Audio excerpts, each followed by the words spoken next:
На сегодняшний момент в Сосногорском районе у нас численность населения детского 9300. Вообще сам по себе район небольшой, и рядом располагается у нас город Ухта, который у нас является межтерриториальным центром оказания медицинской помощи. И в городе Ухта находится одно из ведущих медицинских организаций для детей, это Ухтинская детская больница, где сконцентрирован ресурс и кадровый, и есть соответствующее оборудование для оказания медицинской помощи в условиях стационара на самом современном уровне. Сосногорская ЦРБ – это у нас небольшая медицинская организация, центральная районная больница, и там есть и инфекционное отделение, и детское педиатрическое отделение. И когда мы посмотрели структуру госпитализации, то увидели, что основная патология, которая госпитализируется в Сосногорскую центральную районную больницу, это в основном дети с инфекционными заболеваниями.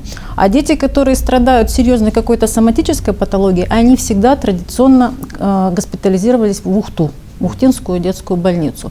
А то отделение, которое было в Сосногорской ЦРБ, оно, конечно, тоже было некоторым образом востребовано, но уже на протяжении последних 3, 4 и даже 5 лет мы наблюдаем, что план госпитализации это отделение не выполняло. То есть в нем, по сути дела, не было потребности. И, собственно говоря, именно этими предпосылками обусловлено решение руководства Сосногорской центральной районной больницы о том, что нужно данную медицинскую помощь перенаправить в Ухтинскую детскую больницу, а потенциал инфекционного отделения расширить.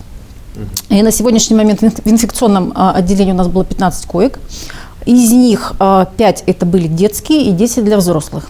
И после оптимизации у нас для детей будет 12 коек в инфекционном отделении, а для взрослых 3. И такая структура коечного фонда, она как раз потребность населения Сосногорского района будет обеспечивать в полном объеме.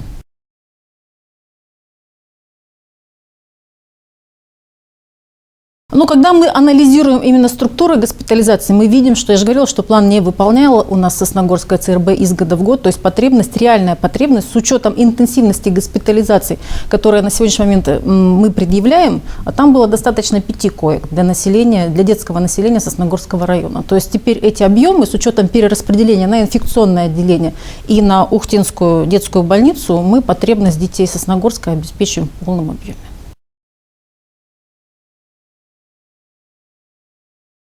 Я с уверенностью заявляю о том, что ни один медицинский работник не лишится своей работы.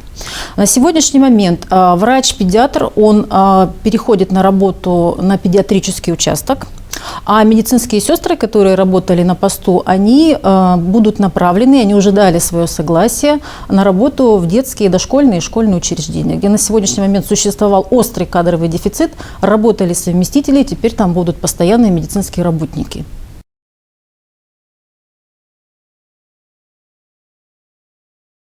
На сегодняшний момент медицинские технологии, они претерпели большие изменения. Медицинская помощь становится более технологичной, более высокие требования на сегодняшний день предъявляются к условиям пребывания в стационаре, к квалификации персонала, к уровню оснащения. Конечно, можно было оставить все как есть, но все-таки дети, которые попадают в больницу, им медицинская помощь должна оказываться на более высоком уровне. И именно этими предпосылками продиктовано было это решение.